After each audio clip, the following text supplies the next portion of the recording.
Hi, everybody. And thank you, Zia, for inviting me here today to give a presentation.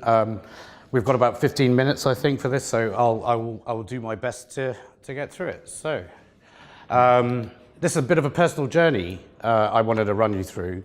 My name's Naveen Vasudeva. I am CEO of a company called CISO International and the MD of a company called Cybercore.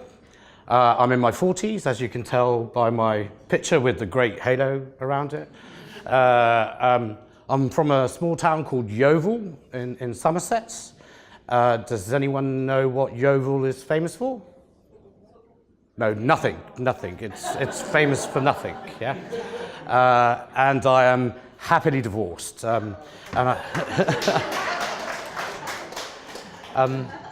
So where did I grow up? Well, as I said, I grew up in Yeovil, but in 1984, I moved with my family from Yeovil to a country called Kuwait. Yay! And there's me with some of my friends from school. And yes, you guessed correctly, we formed a breakdancing club. Yeah? And I'll buy anyone a beer if they can find me in that picture. But in August of 1990, I became a guest of this dude. Does anyone know who that is? Saddam Hussein, yes. He was a really friendly guy. We had a bit of an issue, having to leave my fans and friends and some of my family actually behind, and including my 90-year-old grandmother was with us. We had to take a journey, and I know that's a very blurred picture, so I apologize. We had to take a journey from Kuwait and drive all the way to Jordan, which took us about 6 days. We had to do it under assumed identities as British nationals. Saddam was being really friendly and keeping people as human shields, so that wasn't really fun. We joined forces with about 40 other people, hired this bus, and ventured on this journey. And it was probably one of the scariest things I've ever experienced in my life.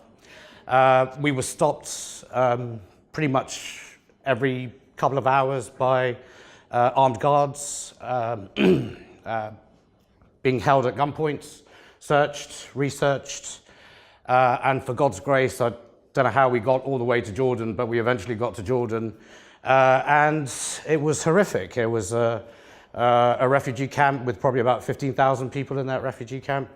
There was no water, there was no food, there was no shelter, and it was a trap. The drivers knew that they couldn't get people out into Oman. The interesting thing is that we had, as I said, assumed identities, and our British passports were actually sewn into the genes of some of the Palestinian people that were on that bus. And actually that's what ended up saving our lives. That's what effectively got us out of that refugee camp. And my dad, the hero that he is, spent about 7 hours negotiating with the general and convinced him that we would pay for all of the people on the bus to get out. So we eventually managed to get those 40 people out as well, which was great. But it was a very, very interesting time. So on my return to the UK, and actually very interesting, it wasn't part of the plan. My parents went to the embassy the next day after we got into Oman, and our lives changed again. So we were sort of all coming back to the UK.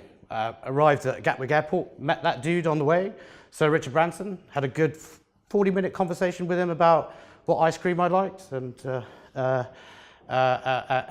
what bands I liked. And then these dudes turned up. I don't know if anyone remembers Bros. I couldn't understand why there were so many chairs. I thought it was all about me and my breakdancing club, but not really. But yeah, very interesting, back in the UK. So I then went to boarding school. This is the last picture I had of my friends in Kuwait, but I went to boarding school, and it was very clear at a very young age that I was a disruptor. Lots of interesting things happened between sort of the ages of 14 and 16, but the most memorable ones was trying to set up a student union and trying to change the culture of a school that was sort of 200 years old. Yeah. Didn't like that, suspended me. I got bored of then trying to disrupt and started chasing after girls and got suspended for that as well. So went back to Yeovil College and the population had decreased, so that was really telling me something. Yeah? So if you caught the first slide, it was 135,000, so 10,000 people left in that period of time. So also quite interesting. I call this the coding years for me. I realized I could code at a very young age. I did sort of hack my first financial services firm when I was about 14. And it was actually after watching a movie. But I really got interested in security after watching Sneakers. I don't know if anyone remembers that film with Sidney Poitier. Excellent. Went on to study a BTEC at Yeovil College, did 2 years at university, didn't graduate because I was doing too much of that and not enough of that, like a lot of people. The last time I saw that little tiger was somewhere in Macau. But okay. So the start of my cybersecurity journey. So I was sort of 19, 20. No degree, no real work experience. I took a couple of roles, coding and stuff, and I was like, snooze fest, this is really boring. Not really interested in that. I did a bit of work for Dow Jones on the Telerate 3000 system, did a bit of coding there, and then Reuters, did a bit of hardware building. Fun. I started my first real job in cyber as a security administrator at Deutsche Bank, and my last full-time role as an MD as a Chief Information Security Officer at Rothschild. So I kind of went from having this 25-year, nicely structured experience of cyber, then starting my own business. So I felt like I'd gone from being quite qualified at what I did to doing absolutely nothing. Yeah? So 2016 was a really busy year for me. No job, in the middle of a divorce, living on vapors, having to lean on friends and family. So what did I do? Yes, right, start your own business, because that's the way. What started first? So CISO International. I wanted to start looking at cybersecurity from a slightly different lens and focus on a particular problem within a particular marketplace, which was the SMEs. I want to challenge, or at that time I wanted to challenge what I see as a very antiquated, lacking innovation, same old problems, same old solutions, and they're just very repetitive in the industry. Look at market accessibility in the right way, and look at how we can provide much more cost-effective approaches to providing advice, guidance, and counsel. But more importantly, these mis-selling techniques that take place in our industry, which is very frustrating for organizations that don't need certain things. I've got a big bugbear about insurance, especially with the SME market. I think it is really unprofessional the way that some insurance companies are pitching to small businesses, telling them that by purchasing insurance they're secured. They're not then answering the right questions. And then I also wanted to try to challenge the way that they utilize advisory services. So what did I learn from sort of running CISO International? Well, have a clear plan. Always a good thing. You can't wing it, which I was at that point in time. Most importantly, rely on your network, because they're going to tell you the truth, especially the ones that are closest to you. And seek advice, and definitely don't take it personally if people don't like your ideas, because people are not going to like your ideas, which is absolutely fine. Have a clear mission, have a clear set of objectives, have some clear goals, but again, ground yourself and be realistic. You need to be able to grow a business organically, and it's not going to happen overnight, which is also a real challenge.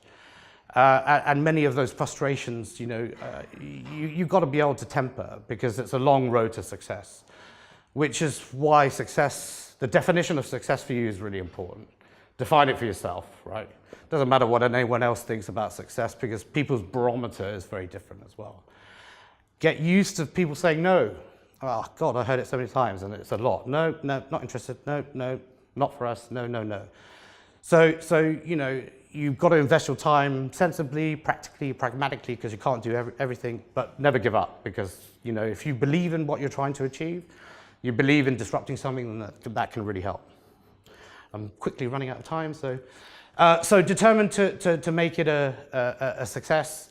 I kind of waited until I found an effective partner, and I teamed up with a company called Procore, which are an international management firm, consultancy, and we took all of what we were trying to do at CISO International, and we've now developed a company called CyberTalks, which is purely focused on delivering support for the SME marketplace.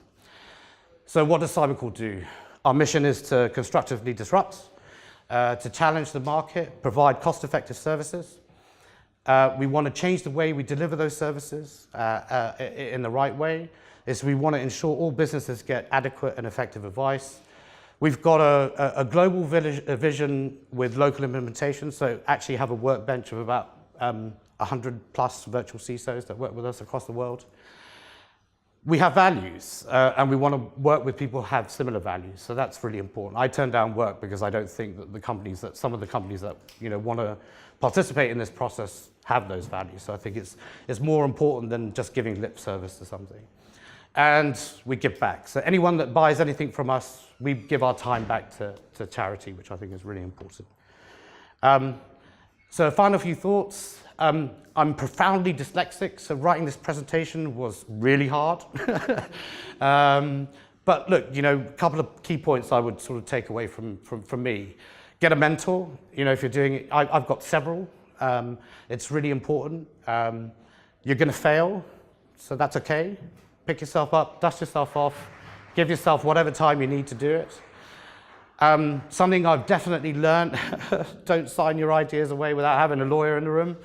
You're going to regret it later, and I've lost opportunity as a result. And my final thought there is people buy into people. They don't buy into technology, they don't buy into service, they buy into you. And that's the strongest bit of advice I could give anyone that's looking at running and managing their own firm is be yourself. Don't change yourself for anybody because you've lost the essence of what you're trying to do. And then my final thought: network. I run lots of networking and mentorship programs and support a lot of activity within the market. The only reason Robert Walters is on there is because they sponsored my last event and I couldn't find another graphic and I wanted to be aimlessly retentive, so apologies for that. But that's kind of it, guys. My very quick cybersecurity journey, and happy to take any questions. Thank you.